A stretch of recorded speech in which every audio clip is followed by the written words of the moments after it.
हम सबने कभी न कभी भगवान जगन्नाथ की प्रतिमा को जरूर देखा होगा, जिनके साथ उनकी छोटी बहन सुभद्रा, बड़े भाई बलदेव और सुदर्शन चक्र भी होते हैं।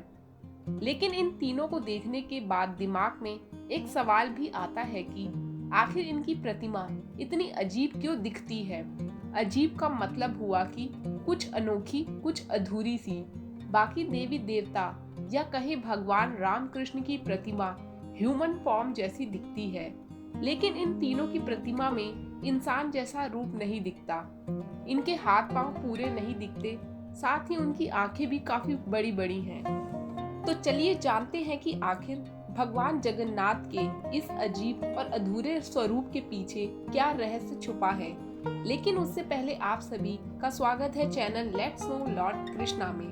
अगर आपने अभी तक चैनल को सब्सक्राइब नहीं किया है तो प्लीज यहाँ से सब्सक्राइब कर ले, साथ ही बेल आइकन पर भी क्लिक कर दें ताकि आपको आगे आने वाली हर वीडियो की अपडेट मिल सके। साथ ही दोस्तों, अगर आपके पास भी भगवान कृष्ण से जुड़ी कोई अनोखी कथा है तो आप उसे कमेंट बॉक्स में लिखकर शेयर कर सकते हैं, जिस पर आगे भविष्य में वीडियो बनाने की कोशिश की जाएगी। दोस्तों, इस पूरी कथा को दो भागों में कहा जा सकता है जो वास्तव में एक दूसरे से जुड़े हैं। तो पहले भाग में उल्लेख आता है द्वारका नगरी का और द्वापर युग का, जहां भगवान कृष्ण ने सबसे ज्यादा समय बिताया था और अपना पूरा राजपाट संभाला। फिर भी उनके दिल में ब्रज की याद सदा बसे रहती थी। श्री कृष्ण को कभी राधा की याद आती थी, तो कभी वो गोपियों को याद करते, तो कभी अपने ग्वाल सखा को याद करते और काफी इमोशनल हो जाते। श्री कृष्ण का ऐसा हाल देख अब उनकी पत्नियां उनकी बाल लीलाओं के बारे में जानने को उत्सुक हो गई, ताकि वो सब भी जान सके कि आखिर ये राधा कौन थी। तो एक दिन मुख्य 8 रानियों ने रोहिणी माता से श्री कृष्ण के बाल्यकाल के बारे में बताने की विनती की, लेकिन रोहिणी माता ने काफी मना किया, क्योंकि उनको डर था कि कहीं अपने बचपन की कथा सुनकर श्री कृष्ण भावुक होकर ब्रज ही न चले जाएं। उसके बाद द्वारकापुरी कौन संभालता। लेकिन रानियां नहीं मानी, तो रोहिणी माता को कथा सुनानी ही पड़ी। पर उनकी एक शर्त थी कि हमारी बातों को श्री कृष्ण व बलराम गलती से भी ना सुन लें। तो दरवाजे पर पहरा देने का काम सुभद्रा जी को मिला, ताकि वो अपने दोनों भाइयों को अंदर ना आने दे। जिसके बाद सभी रानियां माता रोहिणी को घेर कर उनके पास बैठ गईं और माता ने श्री कृष्ण की सभी बाल लीलाओं का वर्णन करना शुरू किया, जिसे सुनकर हर कोई हैरान रह गया और उस भाव में बहता गया, मानो सब के सब उसी काल में पहुंच चुके हों। अब ऐसे में सुभद्रा जी भला खुद को कैसे रोक सकती थी। दरवाजे पर खड़े खड़े वो कान लगाकर सारी बातें सुनती रही और उसमें इतना खो गई कि उन्हें पता ही नहीं चला कि कब श्री कृष्ण और बलराम जी भी आकर उनके अगल बगल खड़े हो गए हैं और कथा का आनंद ले रहे हैं। अब तीनों कथा के भाव में इतना खो गए कि पलक झपकना भी भूल गए। हैरानी वाले भाव के साथ धीरे धीरे उनकी आंखें बड़ी होती गई और हाथ पांव अंदर की ओर सिमटते गए। तीनों इतने रोमांचित थे कि उन्हें किसी दूसरी बात की सुध ही नहीं रही। फिर उनके ऐसे रूप को देख खुद नारद मुनि वहां प्रकट हो गए, जिन्हें देख तीनों पुनः सामान्य अवस्था में आ गए। लेकिन नारद जी बड़ी खुशी से विनती करते हैं कि मैंने अभी अभी आपका जो प्रेममयी रूप देखा, उसके अब दोबारा कब दर्शन होंगे।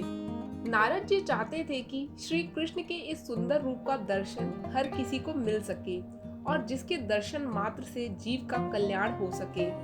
तो इस पर श्री कृष्ण ने कहा कि वो अपने इस रूप के साथ कलयुग में अवतरित होंगे। साथ ही यह भी बताया कि उस समय इंद्रद्युम्न नाम के एक महान राजा होंगे, जो मेरे इस रूप वाली प्रतिमा की स्थापना पुरुषोत्तम क्षेत्र में करवाएंगे।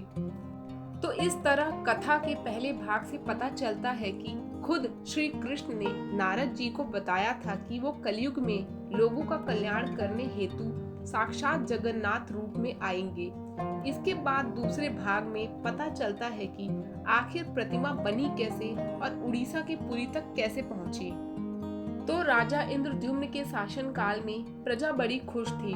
फिर भी राजा के मन में एक सवाल घूमते रहता था एक बार उन्होंने ज्ञानियों व ऋषियों को अपनी सभा में बुलाकर वह सवाल किया और जानना चाहा कि पूरी धरती पर कोई तो एक ऐसी जगह होगी जहां जाने से मनुष्य के सारे पाप नष्ट हो जाते हों, जहां व्यक्ति को साक्षात भगवान के दर्शन हो सके। तो इस पर वहां आए एक ब्राह्मण राज ने उन्हें पुरुषोत्तम क्षेत्र के बारे में बताया। उन्होंने राजा को नीलांचल पर्वत के बारे में बताया, जहां भगवान कृष्ण नील माधव रूप में प्रकट हुए हैं। उनके इस रूप का दर्शन करने वाले का तुरंत कल्याण हो जाता है। साथ ही उस पुरुषोत्तम क्षेत्र में एक कल्प वृक्ष के पास रोहिणी कुंड भी है, जिसमें स्नान करने के बाद व्यक्ति के सभी पापों का नाश हो जाता है। ये सारी बातें सुनकर राजा उत्साहित हो गए और तुरंत अपने मंत्री को जाकर नीलांचल पर्वत खोजने को कहा, ताकि वो भी भगवान नील माधव के दर्शन कर सके। सभा में विद्यापति नाम के एक ब्राह्मण भी थे, जिन्होंने इस काम का बीड़ा उठाया और नीलांचल पर्वत की तलाश में निकल पड़े। वैसे कहीं कहीं उल्लेख आता है कि राजा के सपने में खुद भगवान ने आकर यह सब बातें बताई थी, और जिसके बाद राजा खुद ही नील माधव को खोजने चल पड़े थे। तो आगे यह हुआ कि लगभग 1 महीने तक के कड़े प्रयास के बाद विद्यापति को नीलांचल पर्वत का पता चला, जिस पर उस समय सबर जाति के लोगों का कंट्रोल था और उनके राजा का नाम था विश्ववसु। तो इस प्रकार विश्ववसु और विद्यापति एक दूसरे से मिले। विद्यापति ने उन्हें सारी बात बता दी, जिसके बाद विश्ववसु चिंता में पड़ गए, क्योंकि कई सालों से वो नील माधव की पूजा करते आ रहे थे। साथ ही उन्हें उस भविष्यवाणी के बारे में भी पता था कि एक दिन एक राजा नील माधव को लेने आएंगे, जिसके बाद भगवान का वो रूप अप्रकट हो जाएगा। तो सबर राजा ने उन्हें नील माधव के बारे में कुछ भी नहीं बताया, पर क्योंकि विद्यापति थक गए थे तो उन्हें अपने यहाँ आराम करने का प्रस्ताव जरूर दिया। विद्यापति कुछ समय तक वहाँ रहे और कई बार विश्ववसु से नील माधव के बारे में जानना चाहा, पर उन्होंने कुछ भी नहीं बताया। पर एक बात यह जरूर हुई कि इस समय काल में विश्ववसु ने अपनी बेटी ललिता के विवाह का प्रस्ताव उन्हें दिया, और इस तरह ललिता और विद्यापति का विवाह हो गया। अब विद्यापति उनके दामाद बन चुके थे। तो इस तरह विद्यापति उन सबके साथ ही रहने लगे, और इस दौरान एक बात नोटिस करी कि विश्ववसु रोज रात को एक नियम से कहीं जाते हैं और सूर्योदय के बाद आ जाते हैं। जब वो आते हैं तो उनके शरीर से बहुत अच्छी कपूर और फूलों की खुशबू आती है। तो इसके बारे में उन्होंने अपनी पत्नी ललिता से पूछा। पहले तो ललिता ने अपने पिता को ध्यान में रखते हुए बात छुपाने की कोशिश करी, लेकिन एक दिन उन्हें पूरी बात बता ही डाली। ललिता ने बताया कि उनके पिता रोज नील माधव की पूजा करने जाते हैं, जो उनके कुल देवता हैं। यह उनकी वंश परंपरा है। यह सुनते ही विद्यापति बेहद खुश हो जाते हैं, क्योंकि अब जाकर उनकी तलाश पूरी हुई। तो वो सीधा विश्ववसु से विनती करते हैं कि मुझे भी नील माधव के दर्शन करने हैं। हालांकि सबर राजा ऐसा चाहते तो बिल्कुल नहीं थे, लेकिन दामाद को अब मना कैसे करते। तो एक शर्त रखी कि वो विद्यापति की आंखों पर पट्टी बांधकर उन्हें वहां तक ले जाएंगे। वैसे विद्यापति भी कोई कम चालाक नहीं थे। उन्होंने अपने कुर्ते की पॉकेट में सरसों के दाने भर लिए, जिसमें एक छोटा सा छेद था, ताकि जाते हुए धीरे धीरे उन्हें रास्ते में गिराते जाएं, और कुछ समय बाद उनके बड़ा होने से रास्ते की पहचान हो सके। कहीं कहीं उल्लेख आता है कि यह काम उनकी पत्नी द्वारा किया गया था। तो आखिरकार भगवान नील माधव के दर्शन के बाद विद्यापति ने वापस जाने की बात कही, जिस पर विश्ववसु को संदेह हुआ कि कहीं ये राजा को जाकर इसके बारे में सब कुछ न बता दे। तो उन्होंने अपने दामाद को बांध दिया, लेकिन ललिता ने आकर उन्हें छुड़वा दिया। इस प्रकार विद्यापति राजा इंद्रद्युम्न के पास गए और उन्हें नीलांचल पर्वत और नील माधव का पता बता दिया। राजा ये सुन बड़े खुश हुए और तुरंत जाकर उनके दर्शन करना चाहा। अब वो सरसों के बीज बड़े हो चुके थे, जिनकी मदद से रास्ते का पता लगाते हुए विद्यापति राजा को अपने साथ नीलांचल पर्वत पर ले गया। लेकिन यहाँ कहानी में एक ट्विस्ट आया। राजा को दर्शन दिए बिना ही नील माधव वहां से अप्रकट हो गए थे। जिसके कारण राजा बड़े दुखी हुए। पहले तो उन्हें डाउट हुआ कि शायद उनके डर से विश्ववसु ने मूर्ति को कहीं छुपा दिया होगा, लेकिन विश्ववसु ने साफ कह दिया कि उन्हें इसके बारे में कुछ भी नहीं पता। राजा एक लंबे समय से भगवान के उस रूप के दर्शन करना चाहते थे जो आशा अब टूट गई थी। राजा खुद को कोसने लगे कि शायद उनकी ही वजह से भगवान अप्रकट हुए हैं, लेकिन उनको इस प्रकार दुखी देख खुद नारद जी उनके पास आए और सारी घटना बता दी कि यह तो खुद भगवान की इच्छा से हुआ है। इसके बाद रात को भगवान राजा के सपने में आकर उन्हें बताते हैं कि यह सब उनकी इच्छा से ही हुआ है और अब वो जगन्नाथ के रूप में प्रकट होने को तैयार है, जो रूप दारू ब्रह्म का बना होगा। यहाँ दारू का मतलब हुआ लकड़ी यानी वुड। वैसे हम सबने पत्थर, मेटल या मिट्टी से बनी मूर्तियों को तो देखा है, लेकिन यहाँ भगवान खास तौर पर लकड़ी यानी दारू ब्रह्म से बनी प्रतिमा की बात करते हैं। साथ ही भगवान ने राजा को कहा कि वो अब बस एक मंदिर बनवाए जहाँ उनकी मूर्ति की स्थापना हो सके, और मूर्ति की स्थापना खुद ब्रह्मा जी करेंगे।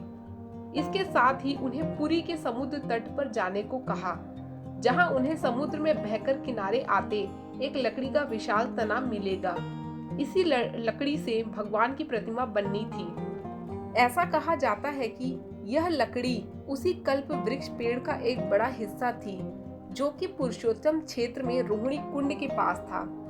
भगवान के आदेश पर राजा अपनी सेना के साथ समुद्र किनारे गए और प्रतीक्षा करने लगे। कुछ समय बाद उन्हें सच में एक बहुत बड़ा लकड़ी का हिस्सा बहते हुए दिखा, जो किनारे पर आ गया, लेकिन राजा के बहुत सारे लोग मिलकर भी उसे उठा नहीं सके। तो भगवान ने राजा को संदेश दिया कि मेरा परम भक्त विश्वावसु ही उसे उठा सकता है। तो उन्हें बुलाया गया और विश्वावसु ने खुशी के साथ लकड़ी को उठाकर राजा के महल तक पहुंचा दिया।